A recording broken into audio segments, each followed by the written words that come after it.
10 seconds.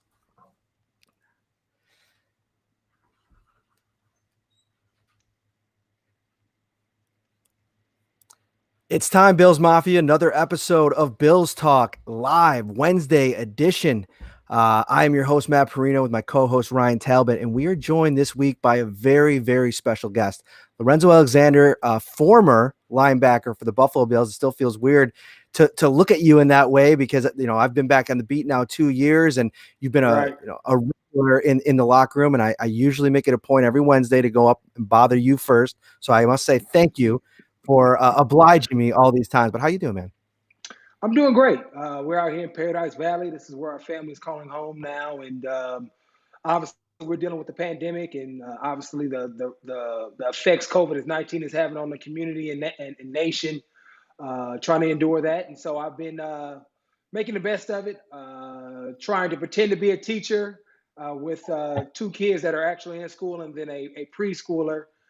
So it's been definitely stressful in that way and a little awkward, but I think my wife has done a great job of creating the schedule and the game plan for that, and I've been striving as far as being a PE teacher. That's my wheelhouse, and so we go outside every day, and whether we're skating or biking, playing baseball, it's been fun to be at home and really get to re-engage my family and really get to know them.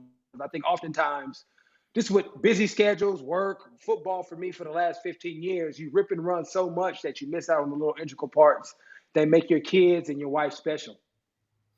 For sure, for sure. And it's so funny about this time because it's kind of you're weighing things. It's number one, it's so exciting and fruitful to have all this time with your kids, but at the same time, it's really getting them out of their comfort zone. So for me, Right. with a 6-year-old and a 2-year-old, most days are just like, how do we get from 6 a.m. to 6:30 p.m. until we start getting ready for bed? It's a challenge. It's a challenge for sure. Yeah, it definitely is. And I think a schedule is always key. Obviously, your kids are a little bit younger than mine. I have a 11, 9, and 5-year-old at home. And so I can come up with a lot of stuff for them to do as far as chores, going outside and playing. They have some type of an academic regimen that the school provides that we take them through. And so we have some things to kind of fill the time. And then kind of what you're talking about is speaking to this uncertain time, the adversity that we're going through, and trying to help give my kids a little bit more of that street knowledge as well, and life skills lessons that you're going to have to learn during this time, as well as some other things just by being at home. And so it's been really cool as a dad to kind of speak in their lives and give them a different type of education versus the traditional, math, science, phonics type of lessons that they would get at school every day. Mm-hmm. And it's funny, you've played all these years in the NFL, and every offseason is, you end your season, you take some break, but then it's right back, into the lab, getting your body ready, especially for you the last couple of years. Talk so much about the attention to detail when it comes to your body. You finally get a off season where you can kind of chill and relax, and you can't leave your house because we're all quarantined. I mean, what's this process been like for you, transitioning from, being a player to being a retired player? Well, for me, it hasn't really hit me yet because I haven't missed any football or, any off season yet, because obviously COVID-19 has pushed everything back. For me, I got what I asked for, though, right? One of the top reasons why I retired was family time. And so I've gotten an abundance of family time. So I'm actually thinking about, no, I'm just playing. I'm not coming back. But I've been trying to utilize it as much as possible. I'm blessed.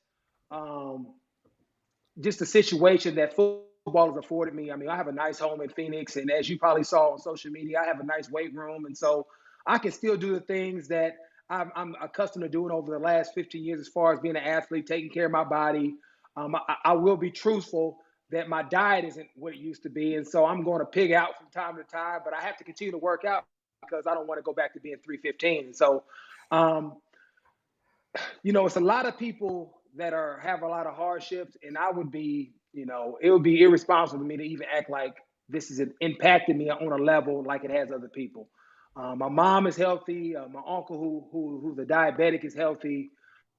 And so I've gotten through this as unscathed as you possibly can. But I also realize that because I have this platform and resources that I do have, I've been trying to find ways to fill the gap and serve in communities, obviously in Buffalo, my hometown of Oakland, and also still working with the Bills as far as trying to game plan how we can help fill the need moving forward, Mhm. because we do have some resources and have some fruit that we can kind of give to somebody else to allow them to give that cushion so they can breathe, not feel stressful, and not maybe have any additional ramifications that we are starting to see from the economic downturn because of COVID. Um, no, it's great stuff, and I think everybody that's working in their individual communities to kind of make things better for people that are struggling. I mean, can't say enough good things about those people.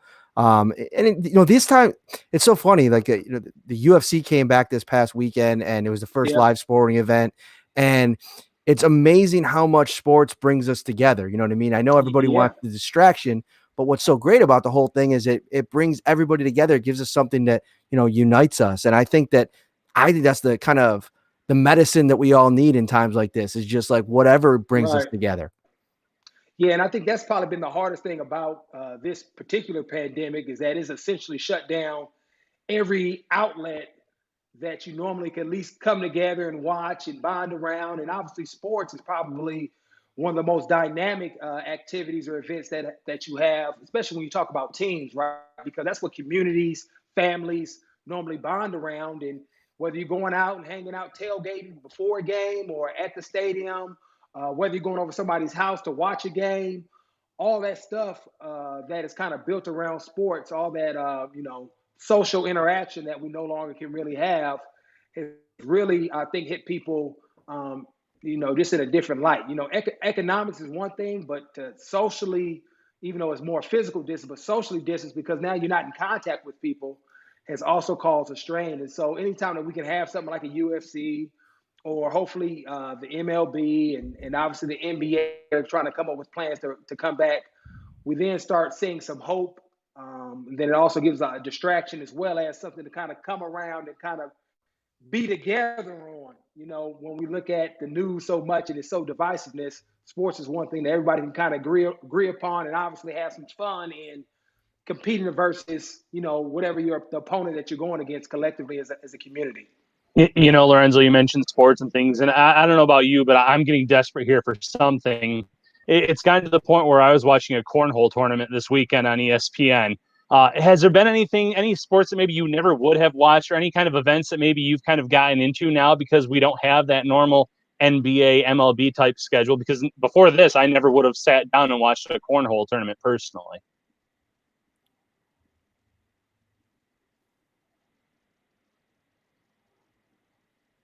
Were you able to hear him, Lorenzo? I'm sorry. No, I can't hear him at all. Oh, okay. He just said, Yeah, yeah. yeah, I'm he's sitting there like, like, you played it off perfectly, because I thought you heard everything yeah. he said. I'm No, like, he maybe just, it's a drag to it. I don't know. I can't. no, Ryan just asked, he said he's been watching a lot of cornhole, something that he's never watched before because of, Right. Yeah. it's on. Is there anything that you've kind of been watching that maybe you wouldn't have been watching otherwise? Um, Not really. The one thing that I've been doing things right. So I'm not a big reader, and I probably should be, but I've been reading a lot more books. My son is very athletic, and whatever he does, he just seems to be great at. So, a couple of weeks ago, I decided to pick up inline skating, and my kids also do piano. I'm like, man, I want to learn how to play the piano too. So I've been learning how to play the piano, and so I've been doing things more of that nature, to really kind of help myself just become a better person and think differently and learn different skill sets, so I can relate with my kids. And also, when I come out of this, just from reading books and educating myself, I have a maybe a better impact on people, because maybe I see things with a different lens than I might have otherwise hadn't if I hadn't read the book or took a course that I was trying to engage in. Have you seen the MJ documentary at all? You been Of watching it? course. Oh, yeah, Okay. yeah, yeah. I mean, who doesn't? If you grew up in that time. I'm an '80s baby, and so I was young when Mike.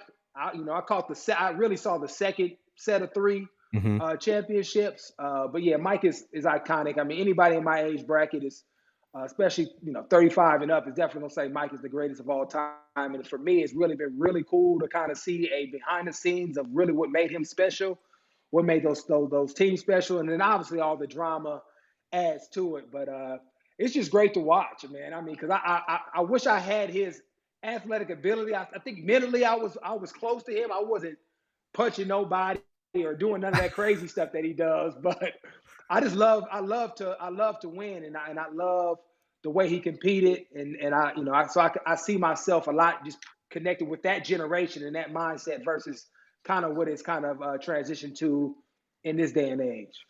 I think it's been eye-opening to see the level of competitiveness that he had. I mean, everything in his life had to be some form of competitiveness. And for me, I'm in the locker room with you guys all the time, and we get to talk to you about, like, everybody in this room is competitive, and after a while you think that those things are just cliches, but it's not, man. It's a Yeah. lifestyle. It's something that every day it's what drives you. I mean, have you seen that level of competitiveness in anybody that you've ever played with on the football Probably field? London.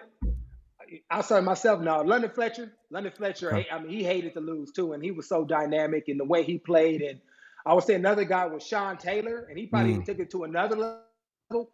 This dude didn't like to lose in practice, and I mean, I remember playing against him and running a play, and I caught him kind of off guard, and he was like, "Oh no, run that play again. We're gonna run that again." And then then he comes down and wants to jack me up, or he may lose a rep, and then he's gonna keep going with that same person until he wins. And that's just his mindset and why he was so great as well. And obviously his life ended early, but that was another guy that I saw that just had the athletic ability, but mentally was on a whole nother level. And when you have those two mixed up, you're gonna see greatness before your eyes. Lorenzo, who on this current Bills team would you say is among the most competitive people? Nope. Who would you say on this Bills team right now, coming into 2020, is the most competitive? Wow, there's a lot of guys. But you know who I'm gonna say, because a lot of people wouldn't think this just because he's so quiet in nature, is Tremaine Edmonds, Mm. and he's a guy that hates to lose as well. Like every week we would have, or not every week, but a lot of times our assistant linebacker coach John Agaruba would have like these competitions where we have like Jeopardy, and he'll split the room up in half, and you had to answer questions about offensive schemes, our defense, and we would have sides, and he hated that my team always won. He couldn't stand it, and you could see it on the field. If somebody caught him, the next series he was going to go out and get him. He just did not like to lose one-on-ones. He couldn't stand it. If somebody was jabbing at him, he wanted to call him out. So Tremaine Edmonds, I think, is definitely one of the most competitive dudes on our team that I think kind of gets overlooked at times. He posted on Instagram the other day a picture of him tackling somebody, and it said, "This year is going to be It's personal." personal, yeah. I was like, Yeah. that's the most emotion I've ever seen out of him. I mean, that was Yeah. fun. I like that. Right. Yeah, he's quiet, but he has a lot of fire and a lot of passion in him. And if you're around him long enough, you'll feel it, and you'll hear somebody will say a comment, and I'm a great people watcher, so I look at his eyes, and you get to see how it cuts him a certain type of way. And like he's gonna sneak and get you. He's not gonna talk trash. He's gonna, oh, okay, he got me, and then come back, and then you like, man, where did that come from? That happened like a week ago. So that's the type of dude he is. So one of the big things that's happening this offseason is a pretty big paradigm shift when it comes to the perception of the Buffalo Bills.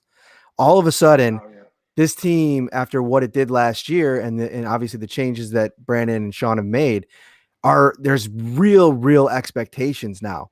And Of I, course. I want to ask you, because you were at the forefront of that movement of, like, listen, let us be the underdog, man. We have a chip on our shoulder. We're going to prove ourselves every week, game in and game out.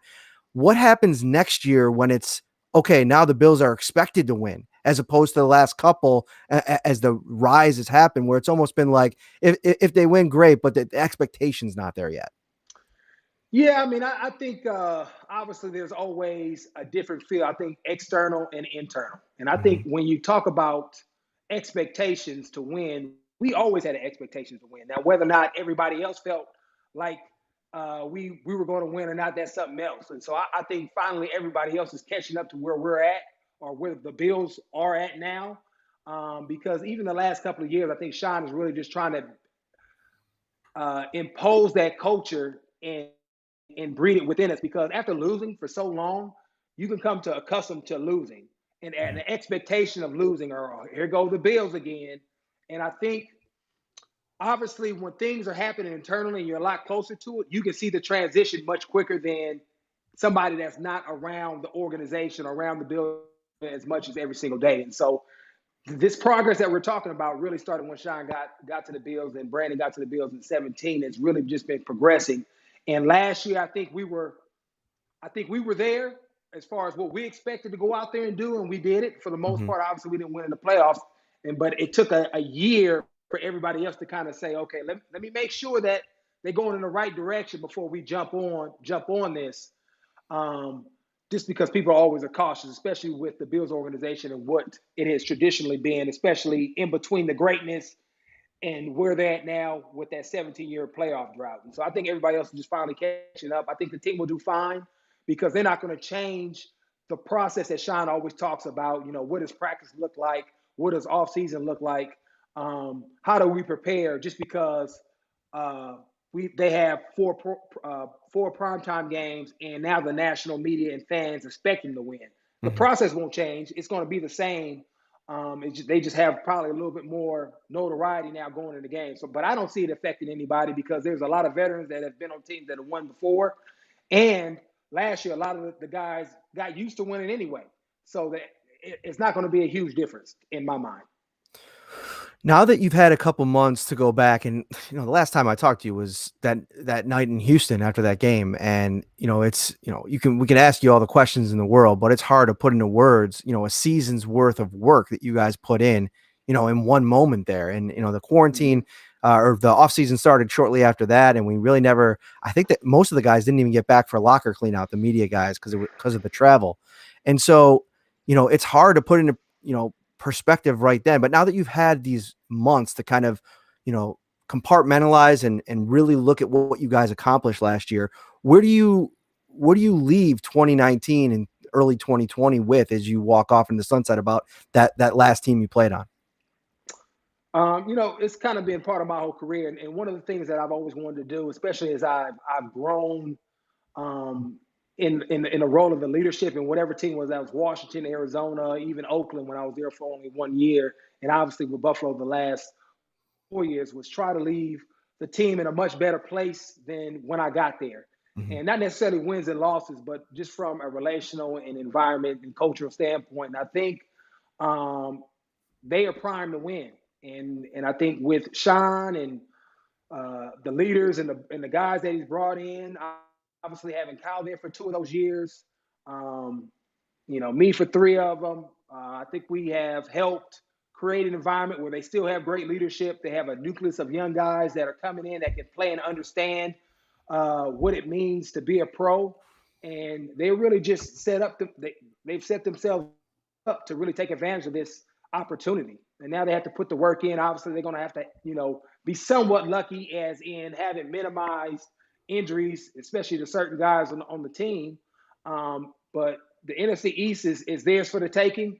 And I think based on having some of the experience last year's with obviously the Dallas game, the Houston game, they understand what it takes to win on prime time and in clutch situations. Even playing teams like Baltimore that we came up short against, but then you think about Pittsburgh and what that game meant.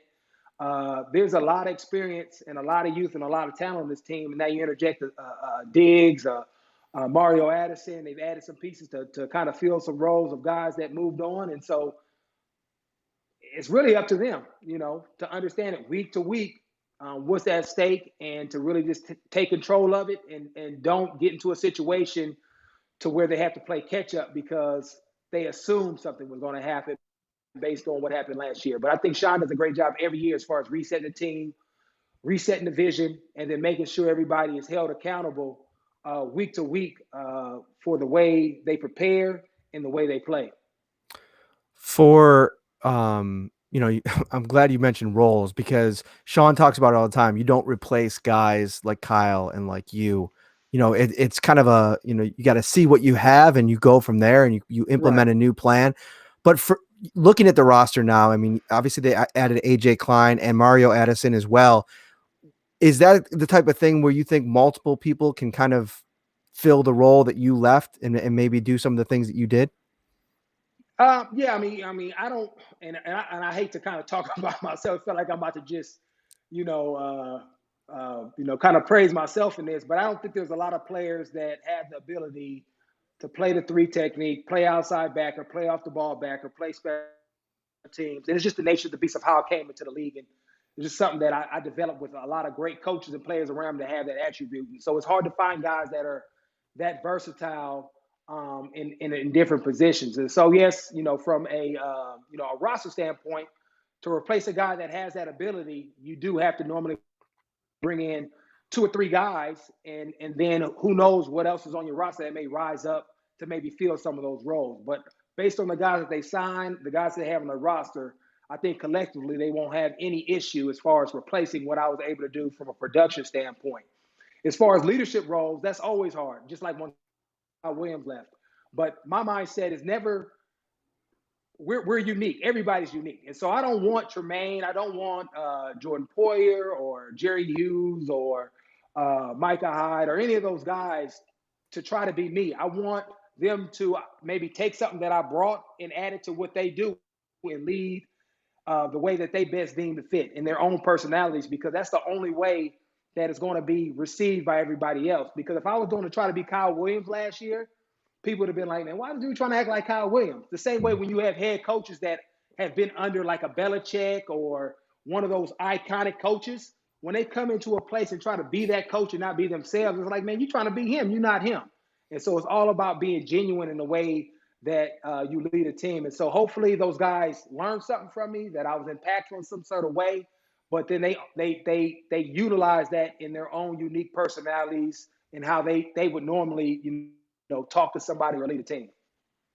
And, some of the players that they've brought in this year on special teams, Tyler Matakevich, Taiwan Jones on special teams. Yeah. Are those the types of players that you see that maybe they envision replacing you on special teams because of what you brought to that unit?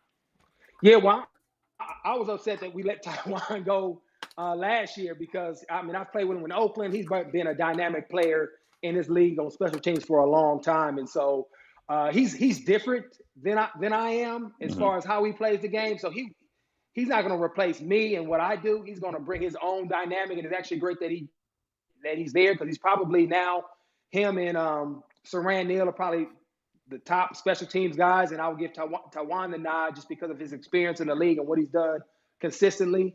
Kyle is more like me, more of a linebacker, big body type of guy, can play guard, more of that physical edge setter. And so obviously I guess the other day he mentioned that he's learned, some things from me watching film, and that's obviously a huge compliment when somebody, a younger guy in the league, looks towards you as some things they can add to their game, because I did that with other guys as well.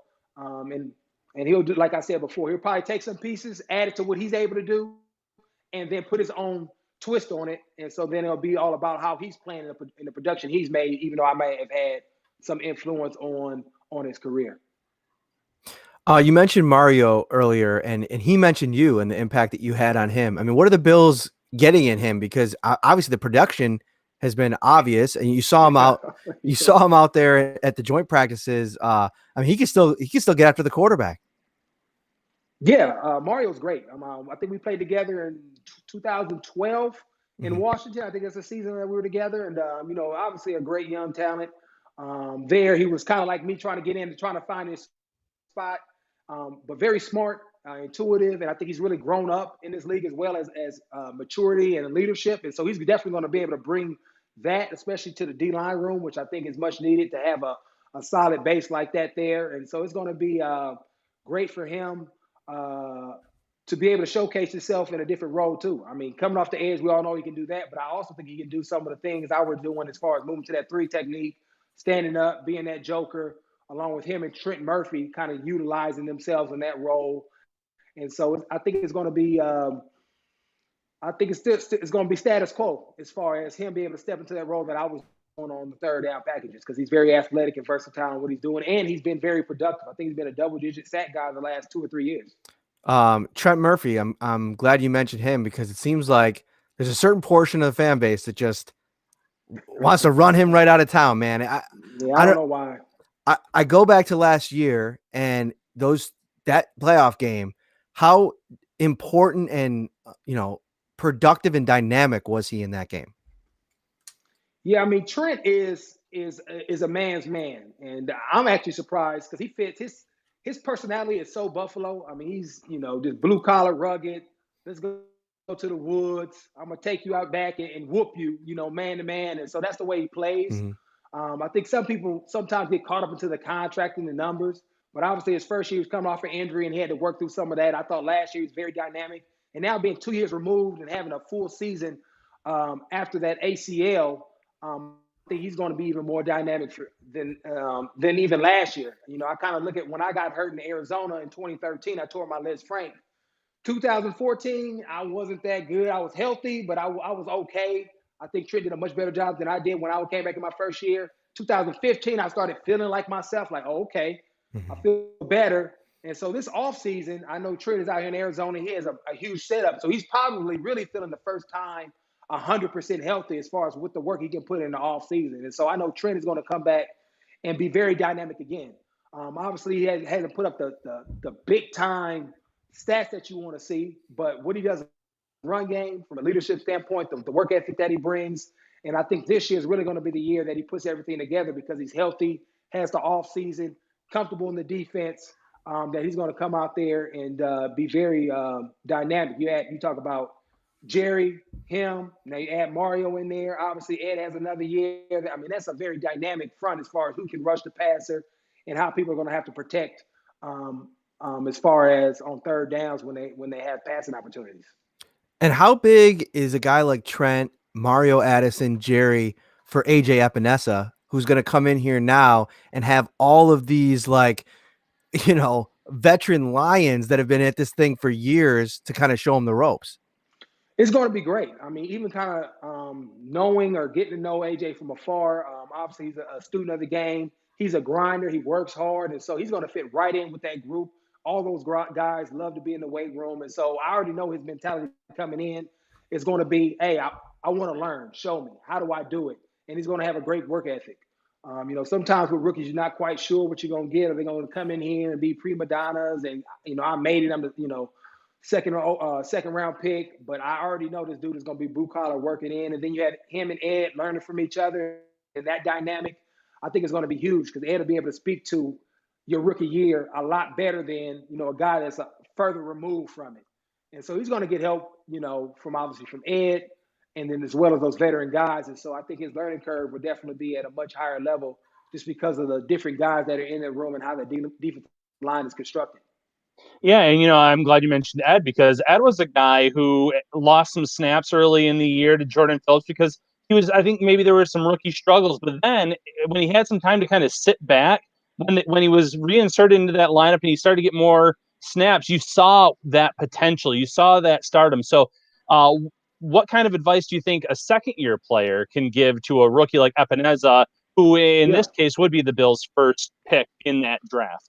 Right. I mean, he's going to be able to speak to the ups and downs in the NFL and the transition going from college to the pros and what that looks like. And then be able to speak to how Sean McDermott, what the expectations of the head coach is. Because a lot of times that you're used to a certain environment, obviously at Iowa, I don't know who the head coach is, but now you're going to the NFL into a new environment. If you're being coached differently or just coached from a different person, sometimes it's not received the right way. And so Ed can help maybe communicate that better. And that's why it's so important that we have player leadership at every level, because a coach can say one thing and mean it like a player is actually telling you, you know what I mean? And so I think he'll be able to give him kind of the lay of the land. Like if Sean was to maybe say something, hey, dude, man, just chill. That's just him trying to push you or coach you so he doesn't maybe take it personal. Or if he loses some stuff, hey, dude, don't worry about it. This happened to me last year. Don't lose your confidence. Just continue to work on your fundamentals, and you'll get your chance again, but just continue to work. Because sometimes if you don't have that guy or that voice, you can get in your own head. And I think maybe that happened to Ed a little bit last year because there really was nobody his age around him constantly. Harrison got hurt, and he wasn't around as much, who could have probably been that bridge guy. And so hopefully that relationship is a lot better for AJ to come in with having Ed there consistently to be able to speak to some of the things that he's going to go through his rookie year. We were in Indianapolis and just lamenting, us media guys, about the fact that Leslie Frazier still isn't a head coach in this league. And again, Obviously, the success that you guys have had. I mean, nobody talks more glowingly about Leslie than you, but the way that Sean has now built this staff, bringing in Eric Washington on the defensive line coach, former D coordinator himself. I mean, I almost think the writing might be on the wall in a sense that, listen, this could be a big year for this defense, and we might not be able to hang on to Leslie for much longer. You shouldn't be there now, but obviously for whatever reason he still is. I mean, I really love Leslie. He's probably been one of the most impactful coaches from a mentoring aspect, just off the field. And I think a lot of that's because I'm an older guy. Mm-hmm. He played in the league. He's transitioned. He's doing great. He's a Christian man, and so we relate well on a lot of different levels. He does a great job as far as inviting his players to be a part of the process, and it's not a dictatorship. I just think he's a great leader. He doesn't get very rattled on the sideline. He's very measured. And I think sometimes people take that for weakness. And so I don't know if that may be some of it, because he's not a yeller. He's not going to get in your face. He's going to come and speak to you in a calm voice, which to me is a huge asset, because when bullets are flying and things are crazy, somebody just gave up a big touchdown, he comes with a calm, collected and thoughtful approach to it that I think really this calms guys down, and you're able to get back to the fundamentals and recover, which I thought really helped us, because we were good last year, but we still gave up some big plays that hurt us, but we were able to regroup. And a lot of teams aren't able to do that. And I think a lot of that is his sense. And you talk about having other defensive coordinators on staff. You got, obviously Bob Babbage was a D coordinator. The new D-line coach is a D coordinator. And Bobby Babbage is up and coming as well. And so there's a lot of talent on that Bills defense coaching staff. And I think that's one of the reasons why we've been so good, because you got great coaching all over the place. And I didn't even mention, John, who's a defensive back coach, who's really good as well. Really love the way he teaches the game too. So they have a lot of talent over there, and I think you'll continue to see guys continue to get better, because they're teachers first.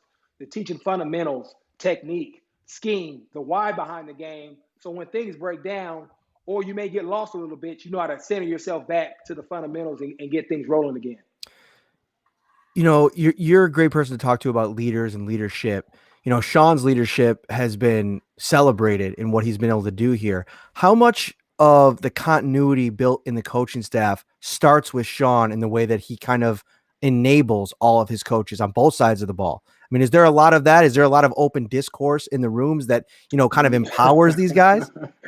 Yeah, and I think being an older guy, I'm a little bit more pervy to some of the conversations that go on. And so I think he does a great job of allowing his coaches to be themselves and having open dialogue. I think at some point, though, he understands, and I think he might have struggled with this a little bit earlier as a head coach. You don't want to step on toes, but at some point, he does realize now that he has to say, this is the way it's going to happen. If there's like a discord between the coaches as far as how we're going to game plan this week. But he's not a micromanager. He's hired people that he trusts, and he believes that everybody has the ability to be their own person. He gives them that freedom to be their own person, coach the people up. But when he sees something, he knows how to interject himself without coming across disrespectful. And so I think that's a good trait for a leader, because sometimes people can, hey, I want you to do it this way, and it comes across like you're infringing upon their environment. He does a great job as far as inserting himself, maybe giving his couple of 2 cents, and then leaving the room. And so I think people have been very appreciative of that over the time, because if you have somebody that's constantly pressing on you, and not allowing you to do your job and micromanaging you, you can get resentful. And so he's created obviously a great environment, not only for the players and allowing ourselves to be ourselves, but also with the coaching staff as well. Who's the unsung hero of the process? Somebody that fans don't. This person wouldn't necessarily get much of the credit or much of the headlines, but you know what? This thing doesn't go without him. I'm going to say, and she's not even a coach. It's Laura Young, and it's by far, and she's like our player liaison, and she does a great job of helping guys with off the field stuff. People always think that the most important stuff is like what happens at work and what happens in the meeting rooms.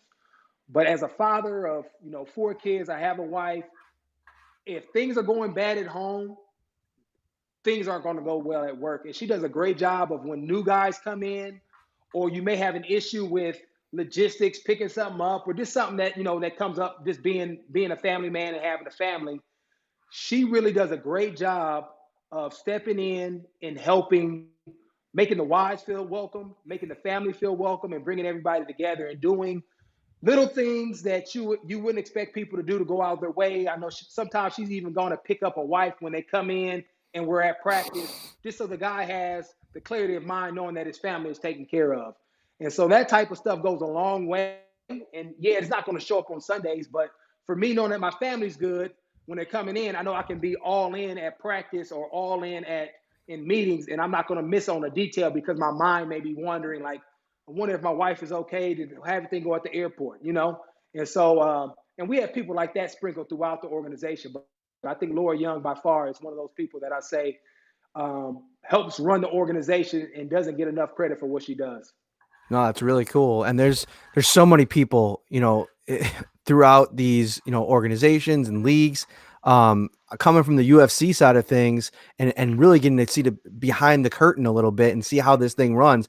It takes so many people to run the village. And, if one person kind of drops the ball and it's stuff that fans don't even see or think about. It's all X's and O's and practice and, and 53-man rosters and all this kind of stuff. And there's so much that we're human beings at the end of the day. And yeah, it all is impacted. So I think that's a really cool thing. Before we move on to some more fun stuff and a couple fan things before I let you out of here, I want to ask you about Brandon and Sean's relationship, because I think that's one of the most centralized, like, foundational pieces of this success story so far. Yeah, because make them great. They've even talked about it, how if that thing doesn't work, I mean, that's how organizations. Yeah, I've been around it. I mean, that's why they're probably the best organization. The other place I saw that synergy work well was in Arizona. We had Steve Keim and Bruce Arians doing that run when they went to the NFC Championship. And I've been on some organizations where it isn't good at all. I mean, so you have head coach and GM kind of going in their own direction or trying to do each other's job. And I think Brandon and Sean have done a great job of staying in their lanes, having a respect for each other's job, and not stepping on each other's toes. And so he allows Brandon to build the roster, bring in the talent. Obviously, they both have input on stuff. But at the end of the day, then Brandon allows Sean to coach the team and drive the team in a certain way. And he's not like, hey, you need to play X, Y, Z. Or going to the D coordinator, hey, I want you to play X, Y, Z. So they have a great relationship. They do it the right way. And because there's great synergy at the top and even ownership, the way ownership works with those two guys, that just naturally trickles down to everybody else. And I think that's why the organization, you hear about One Buffalo, they truly try to create and cultivate that type of culture every single day in every aspect of the building. That's awesome. Thank you for all of that. I think that, getting a chance to talk to the player in this kind of setting, like this podcast style setting where you get it's more conversational, because like sometimes we're in the room, you're coming off the practice field, man, and it's like we're just sitting there like, this guy does not want to talk to us right now. I mean, I know it's got to be tough. Yo, you're right. I don't want to talk to you all the time, but it's part of it. But the cool thing about it is that you became friends, right? It's a whole bunch of media members that I would call friends, and it wasn't like a work relationship, but I wanted to help you out because you were friends, and so I know you're trying to do a job and support your family, and so that's the type of approach I took for it, and that's why I try to get to know guys, at least have side conversations, ask about how your family's doing, what's going on outside of just talking sports. So when you do need something or you do come to me, I have a different perspective because you're my boy, so I want to take care of you versus, man, who is this dude? Yeah. Speaking of, being my boy, your boys had a nice little thing happen with this whole quarantine thing, because it wasn't a good looking season for the Golden State Warriors, my man. That's all good though. Good. It's good because now we're not worried about it. Yeah, we're perfect. We sitting right where we want to be at. We good. We ain't worried about that. We weren't expected to win, but next year we'll win another title. And what's funny about that too is I was joking about this with my friends the other day. The Warriors are going to probably be the Western Conference favorites next year when Steph and Clay come back healthy. They now have Andrew Wiggins, who I think is sneaky a really nice piece added, and they're going to have a top draft pick. Right. I mean, so I can only talk this smack for a little while here. Lorenzo, a couple fan questions. Who will be the breakout player for the Bills in 2020? Breakout player. I don't know if they have that type of. Is anybody a sleeper really? You know what? I will say this. I think Saran going into, I think this is his third season. I think he will be a guy that role will continue to grow. And if it's not Saran, it's going to be Jaquan. So I think because he's a really smart player.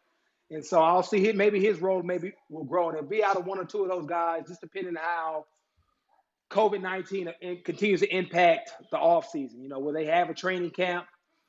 Because as training camp and all that stuff reduces, coaches are going to go to guys that they know can do it, and they don't really have time to gain the trust of a coach, if that makes sense. So, because, you know, like right now, you have some guys that are probably a little bit more veteran guys that have been out there, and I think coaches will go to them first.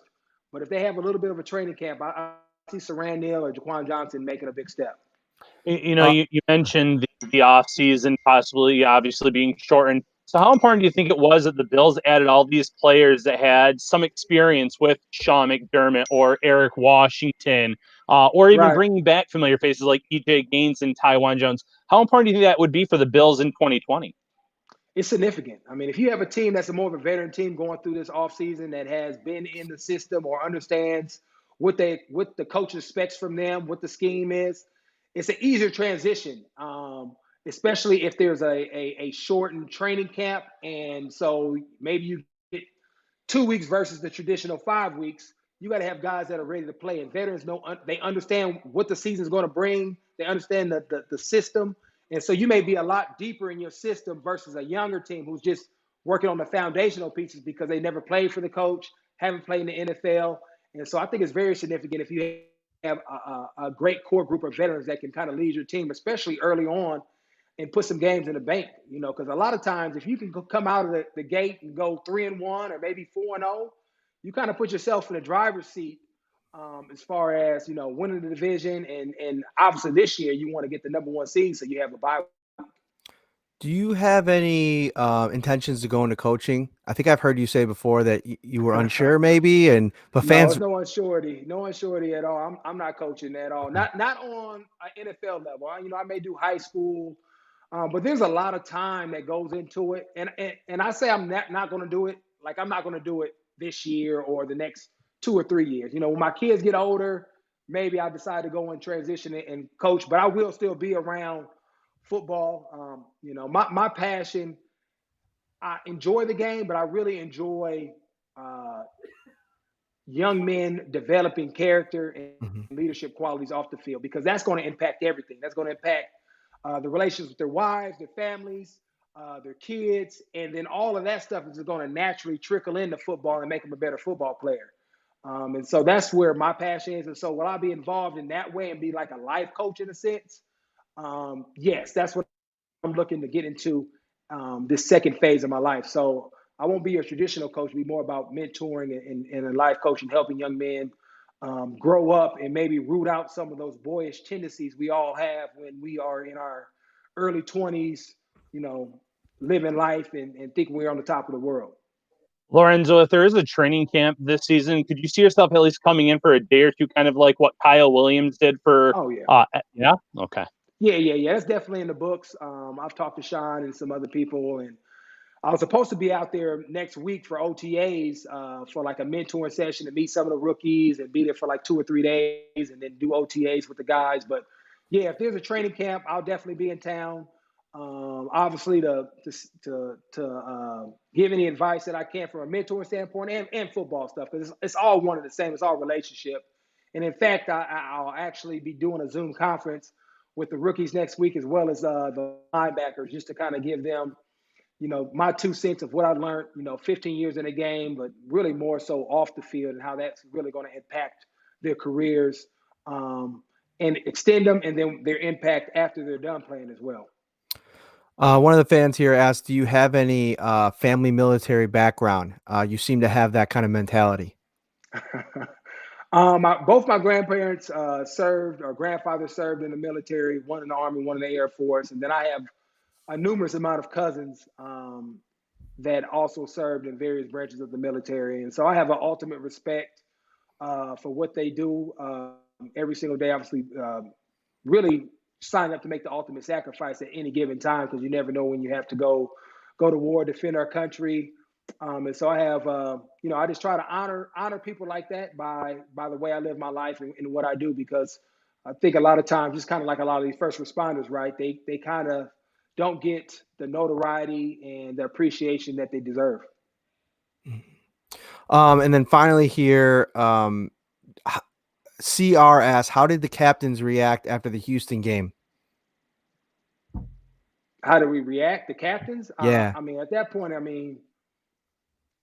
I think everybody was kind of in their own little space. There was nothing that was really said from us per se, because it was the end. And so I think you had some guys exhaling. Obviously, my mind was, because I knew I wasn't going to be playing again. I think Sean kind of wrapped it up, and obviously his biggest message was allow this to fuel your off season. So you remember that feeling. It's very similar to Michael Jordan after he got beat up, by the Detroit Pistons and those Celtic teams. He allowed that to fuel his fire in the off season. So when you decide maybe I'm not going to do it quite hard today, or do you want to win in the first round of playoffs? Do you want to win a championship? You allow that to fuel you so you come back stronger. And that was kind of the biggest message that was given. And I think he did a great job with that. Great stuff. I'm going to ask you one more question and then we'll wrap up. You do such a good job of explaining to even the most casual football fans, the intricacies of the game. And one of the big narratives this offseason, especially leading up to the draft, was that big nickel role that Sean has been talking about for years and years and years. And, Saran Neal, you mentioned him and his special teams acumen. What would it look like for him to maybe take more ownership of that role? And what's the potential of that role if you get somebody that can play it at a high level? How much could they impact things on the defense? Yeah, it just gives the defense and really the ability to match up whatever the offense is doing, because you'll get teams like New England who will want to spread you out, like in a base personnel, especially if they have really good tight ends. And New England for a long time had two at one point, and then one obviously prolific one. And so they could spread you out and give you 11 looks, but then also come in and then decide that they want to run the ball and give you a 12 look with 12 personnel with two tight ends in the game and run the ball at you. And so sometimes when you have a linebacker like myself, I'm not great in coverage. I can do it, but that's not my skill set. And so they'll go into 12 personnel. I'm on the field in base, and then spread you out. And then now they put me in a position to where a position of weakness, because it's not my strength. And so maybe they try to exploit that.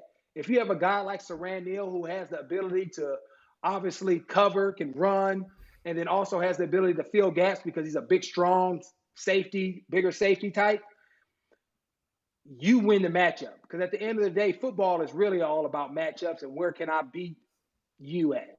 And so a guy like Saran Neal with his athletic ability, they had DeMarlo do it last year as well.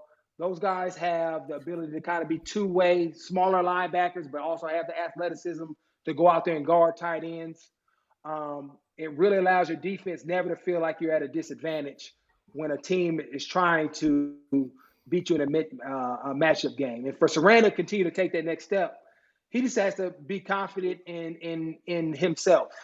That's always the biggest thing, I think, when you have young players making that jump, having confidence in who he is and having confidence that he knows what he's doing. And so obviously going to his third season, he's had 2 years to really get comfortable with the nickel spot. And so I have a lot of confidence in him coming in this year, having that confidence that, okay, I know what I'm doing when they make this adjustment. Because, offense are not going to just stand still. And so just being confident that you know what you're talking about. And when you do it with confidence, do it with some urgency, and then go out there and make plays. And so that's kind of going to be his progression if he really wants to step up and be the player that we all know he's capable of being. Follow Lorenzo's foundation on Twitter. It's at aces_foundation. You can keep up with everything that he's got going on in Buffalo and in Arizona. some really cool stuff. And tell them a little bit about the lowdown now, because you're live on Instagram every week. What's going on here? Yeah. So my Instagram, Lorenzo_John, and I'm doing predominantly a weekly Instagram live with people that I've come in contact with in my career, guys that inspire me. Like today, I had Vernon Fox on. We played together in 2007 in Aden, Washington. I had my trainer on, Chris Gorez. I had Dion Dawkins on as well. And so just guys that I've come in contact with, have a lot of respect for, and people that have some way impacted my life in a positive way. And so, I'm looking forward to getting London Fletcher on and some other guys that I played with, Larry Fitzgerald in the future, just to kind of continue to pick their brains, see what they're up to. And then obviously it's something I want to go into as well. And so it's obviously, it's a good way for me to kind of work on the art of interviewing somebody, which I've never really done, but this gives me great practice in doing that while I'm talking to one of my friends and giving content to the people during this time of the pandemic. And so it's been really fun. And we do that every Wednesday at 3 p.m. Eastern on my Instagram Live. And so you can follow me, Lorenzo_John. Beautiful, beautiful. And have you ever gotten a clear explanation on you already schno? What that actually means? Yeah. John is kind of really just transitioned that into, like, I don't know. He made it his own thing because he was a snowman growing up because he shoveled snow. Okay. And then we grew up in Jersey shoveling snow for people in the neighborhood. So he was a snowman or a snow boy, whatever. And then now he has essentially put his own little twang on it and swag to it to make it cooler than what it really is. You were just shoveling snow, dude. Now it's not, do you snow? You already snow. You snow this. I'm like, man, yeah, yes, I do snow. So, but it's cool, man. Hey, offensive lineman, whatever you got to do to make it cool, and he's made it into a cool brand. And so I love Deion. I'm just giving him a little bit of a hard time, but that's where it came from, and now he just put his own little twist and swag to it. That's great stuff. Lorenzo, my man, thank you so much for joining us. This has been an awesome time. We really appreciate you, and good luck the rest of the offseason. And hopefully we get to see you sometime if camp comes around, if we're allowed to be within 6 feet of each other. Yeah, of course. No, I appreciate it. Just one last thing. Obviously everybody's going through a hard time. Some people are more impacted than others. And I just want to encourage people to just, you don't actually even have to have money to help somebody. Give somebody a call that you haven't talked to in a while, a kind word. If you have the ability to serve and maybe provide resources or maybe cook a meal for somebody, I just want to encourage everybody to do that, because there's a lot of people out there that are struggling right now, can't make ends meet. And the only way that we're going to collectively be able to come out of this in the best way is if we do it together. And obviously Buffalo is known for serving one another. And so I just want to encourage everybody to continue to be that light in everybody's life, and we'll try to do our part as well. So I appreciate everybody that has served and that will serve. Awesome stuff. For Ryan Talbot, I'm Matt Parrino. This has been Bills Talk with Matt Parrino, and we'll see you next week.